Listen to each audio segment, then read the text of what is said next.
Então o Guto é um espelho. E o espelho não pode ser quebrado. E por que eu falo isso? Porque um dos temas centrais da minha pré-campanha é explicar assim, ó, o abandono parental gera consequências ruins.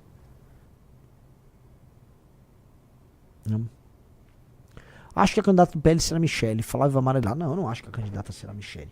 O João Amorim falou, a turma 40 mais está com Bolsonaro / Lula por pautas moralistas e ideológicas. Por que não um pacote de propostas que traga melhor a realidade? Cara, as nossas propostas, elas atingem diretamente esse público no ponto mais essencial que preocupa eles, que hoje é a segurança pública, inclusive combate à corrupção. O que essas pessoas têm essas pessoas têm um recall da última eleição. O Flávio e o Lula são os nomes top of mind na cabeça das pessoas mais velhas. As pessoas mais abertas para novidades em qualquer área são as pessoas mais jovens.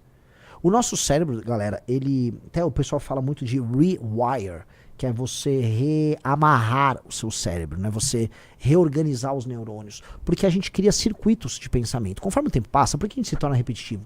Já viu aquela coisa? Quando você fica velho, você fala sempre as mesmas histórias, você fica cheio de manias. O que é ficar cheio de manias? Você começa a repetir certos circuitos mentais e aí você começa a ter os comportamentos iguais, vontades iguais, opiniões iguais. Você fica preso. Então, ficar velho, em grande medida, o que é ficar velho de cabeça? É você ficar preso nesses circuitos repetitivos e não se abrir mais para o novo, não inovar em nada, não ter pensamento divergente, se deixa de ficar criativo. Então o que é ter um cérebro jovem, que é o cérebro de uma criança? É ficar o tempo todo criando novas ligações no cérebro, ficar especulando coisas novas, coisas diferentes.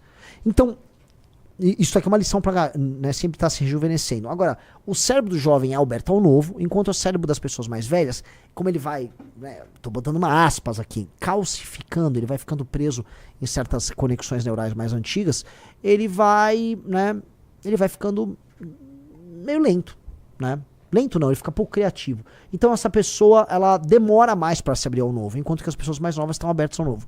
O Lucas Peixoto disse, Renan tá meio aéreo. Sim, estou muito aéreo. Estou muito cansado. Estou muito cansado.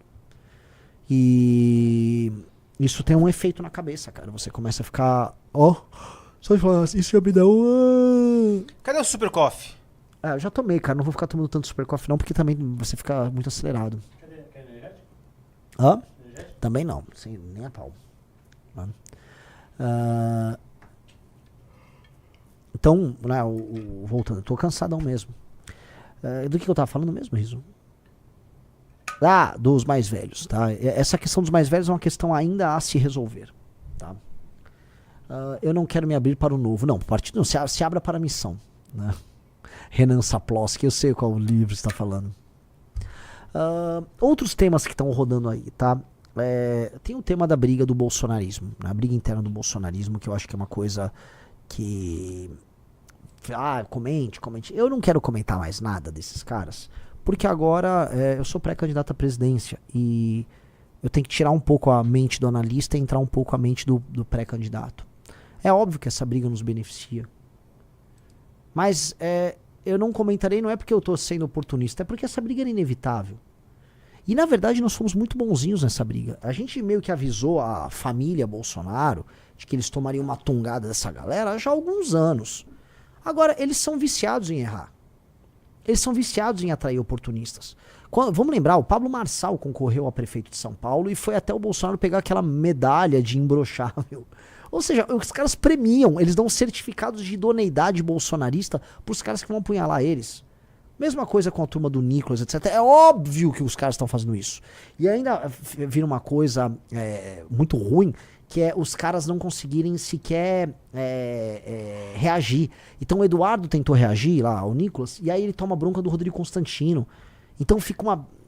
Mas assim, isso é inevitável. O que a turma do Nicolas gostaria, no fundo, é que o Flávio não ganhasse a eleição. Se o Flávio ganhar a eleição, eles vão ficar amarrados ali. Eles gostariam que o Flávio não ganhasse a eleição, que aí a família fosse substituída e aí novas lideranças surgissem. É isso. E eles iam, né, só fingir que nada tá acontecendo. É que tá no cenário também, Renan. Se o Flávio perde a eleição, o nicolismo assume o bolsonarismo. Sim. Se o Flávio ganha a eleição, o Flávio vai pra cima deles. É lógico. É uma guerra inevitável.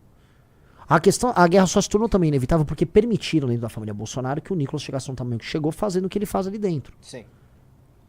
Né? A gente tira as pessoas. O cara que quer bolsonarizar, o cara sai fora. Ou não aguenta ficar aqui dentro. Né? Ou trai a gente, como tantos fazem. Entendeu? Mas o nosso grupo político é um grupo coeso. E eis um problema no bolsonarismo. A gente não está passando por conflitos internos aqui. A gente lida com as nossas crises até de maneira bastante pública, de maneira bastante sincera. Como é o caso aí do Guto, que eu tenho certeza que todos vocês aí que estão nos assistindo querem que eu fale desse assunto.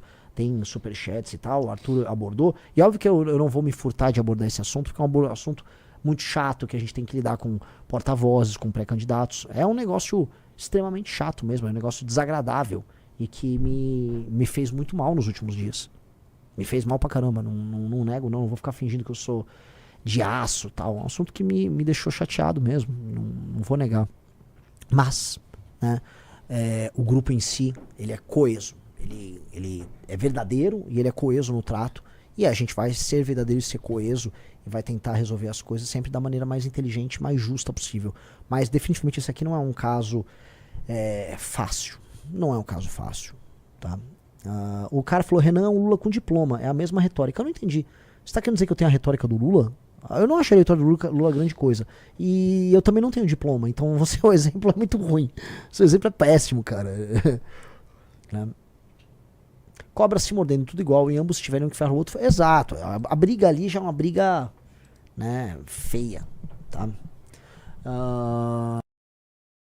Já foi resolvido, nem precisa falar se não quiser sobre o caso do Guto. Não, eu acho que eu tenho que falar sobre o caso do Guto de qualquer forma, que eu tenho mais ou menos 1 hora de live pra fazer aqui. E eu não vou me furtar. Eu vou trazer o que eu sinto desse caso do Guto de maneira muito, muito sincera. Eu fiquei muito triste com o que aconteceu. Eu fiquei muito triste. Primeiro por, sabe, aquela coisa do ser o último a saber. Né? A gente soube, quando teve o vazamento lá do Brasil de Fato, a gente soube da extensão do problema. E a gente sabia que o Guto tinha uma filha, mas aí a gente ficou impactado pelo problema em si. Né?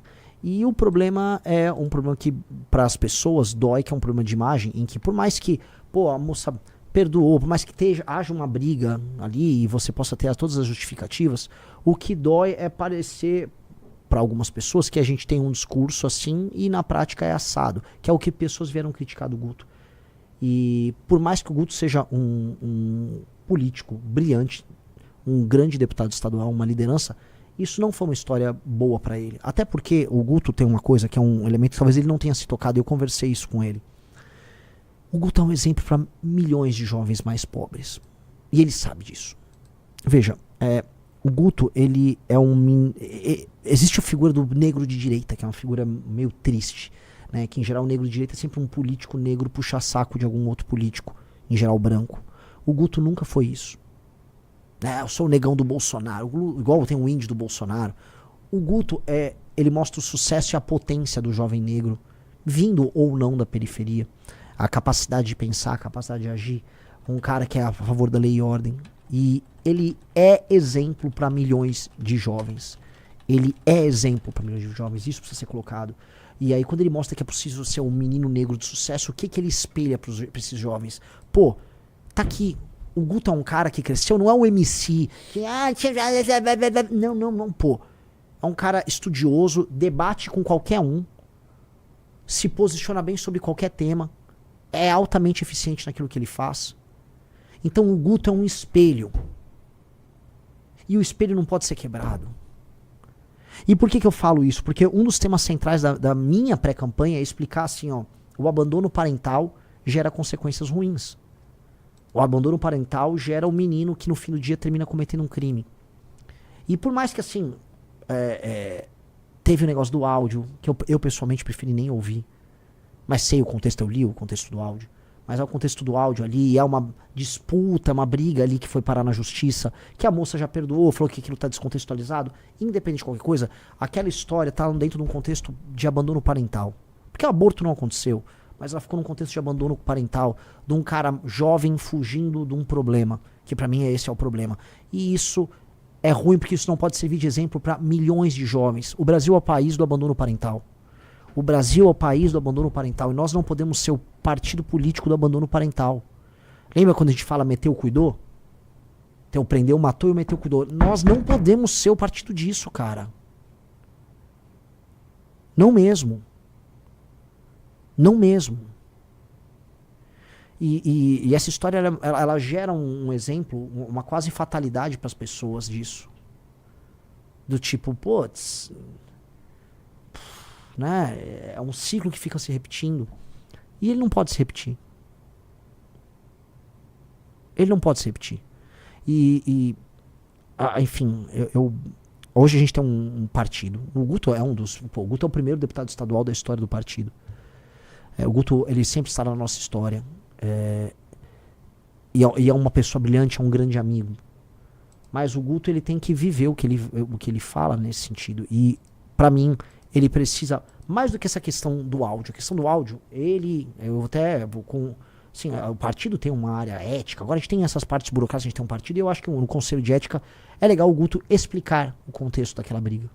Até porque o tema do combate ao aborto é um tema que ele é cláusula pétrea dentro do partido, a gente não vai discutir, não é nem tema de discussão. Muita gente fala, não, mas é espectro, é a favor do aborto, fulano de quê. Pode falar o que quiser. A posição do partido não é essa. A posição do partido é favorável à manutenção da legislação atual e ponto. Isso é ponto pacífico na instituição. A questão toda não é essa.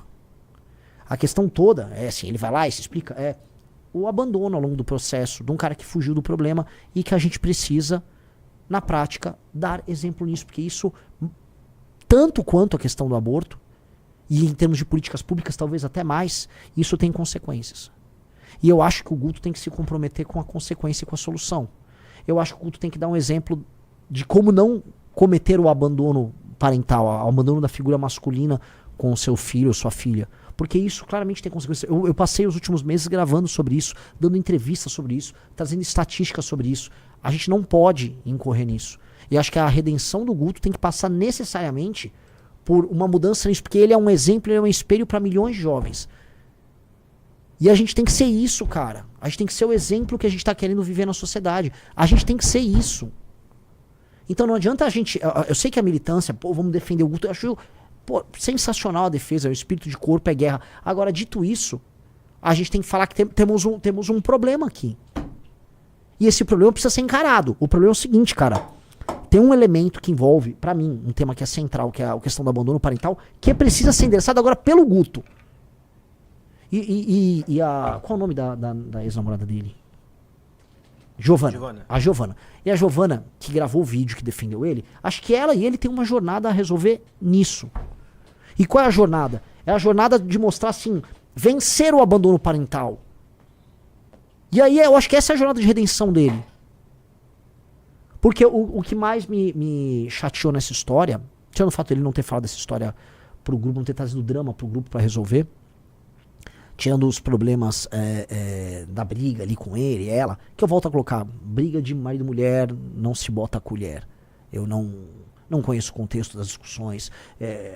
Tem um áudio dele que foi colocado ali, tem um contexto deles ali, por mais que o áudio seja altamente reprovável, eu não vou me imiscuir nisso. Agora tem a imagem pública do Guto e o que ele representa para milhões de jovens. Vocês me desculpam, mas a solução para o problema do Brasil passa em eliminar o abandono parental e passa em... Se gostou do vídeo, deixe o like e se inscreva no canal e não esqueça de acionar o sininho para se manter informado dos próximos vídeos.